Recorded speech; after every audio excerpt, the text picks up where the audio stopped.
Hey YouTube, what's up? This Link. Welcome back to another episode of Coding Session. This one's going to be short.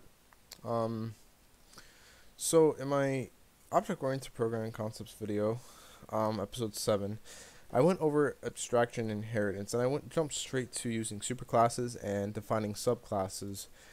Implementing subclasses that extend upon the superclass, and that's essentially abstraction and inheritance in a sense where you can define and implement functionality in your superclass or your abstract class, and in the subclass extending upon the superclass, you can call upon that functionality without having to, redefine and implement it or override. You can even go ahead and override that functionality in the subclass to let it do, have that that functionality do different things that aren't the same from the define and implement the functionality in the superclass, or you can define and implement brand new functionality that is unique to that subclass. And that's essentially just abstraction and inheritance.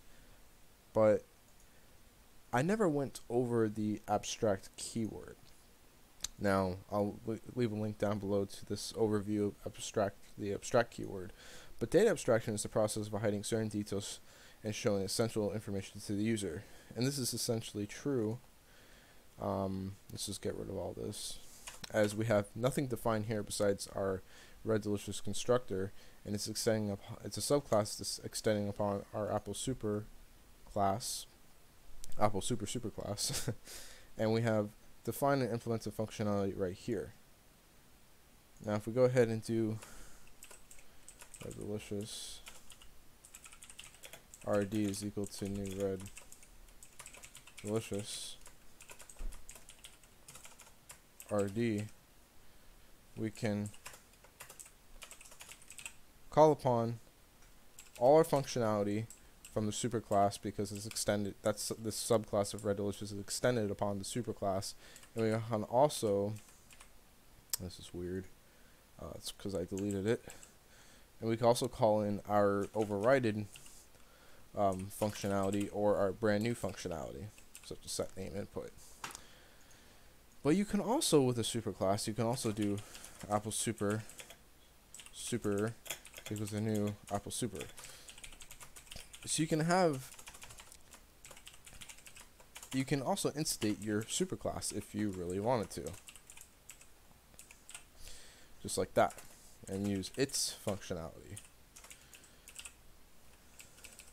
But what happens if you add the abstract keyword here? Well, you cannot go ahead and state Apple Super of type Apple Super. Why is this? Well, it's an abstract. Now you're defining that it's an abstract class and can't be instated.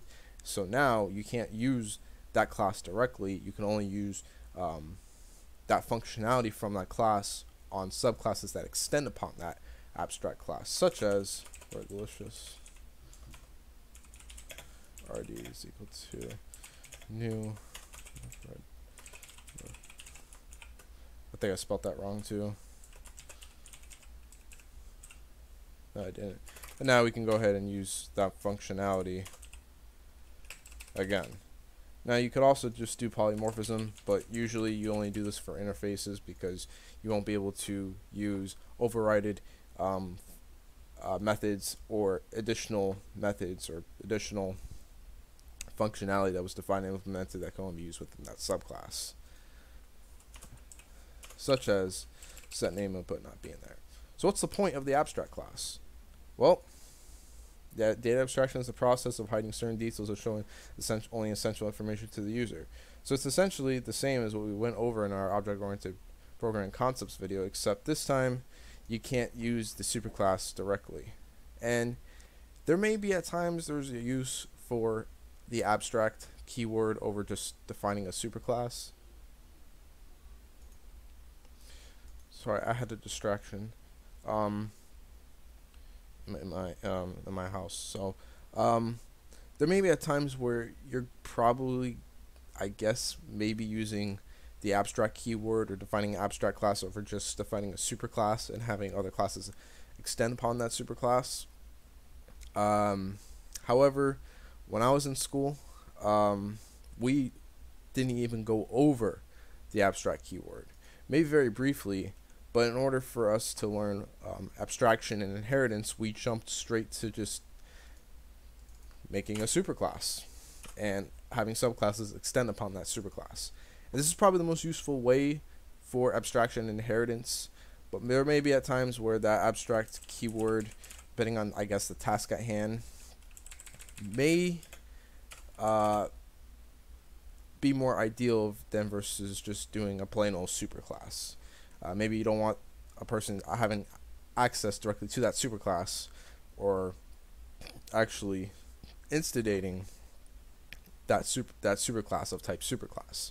You probably maybe have a task or a project or something at hand or a feature where you don't want them to actually instigate a new type of that superclass. You just want them to go ahead and access just the subclasses that extends upon that abstract class. I don't know, but I more have learned just go ahead and use the superclass, but again, there may be at times where you might need that abstract keyword and not have a user or developer kind of go ahead and access the superclass directly, or the superclass directly in a sense. You can only use the subclasses that extend upon that abstract class. So I wanted to kind of briefly go over this because that reason, there may be a time where you need abstract over super. So thank you guys for watching. If there's anything you want me to clear up, leave a comment down below and I'll try my best to help you out. Thank you guys for watching. Have a nice day.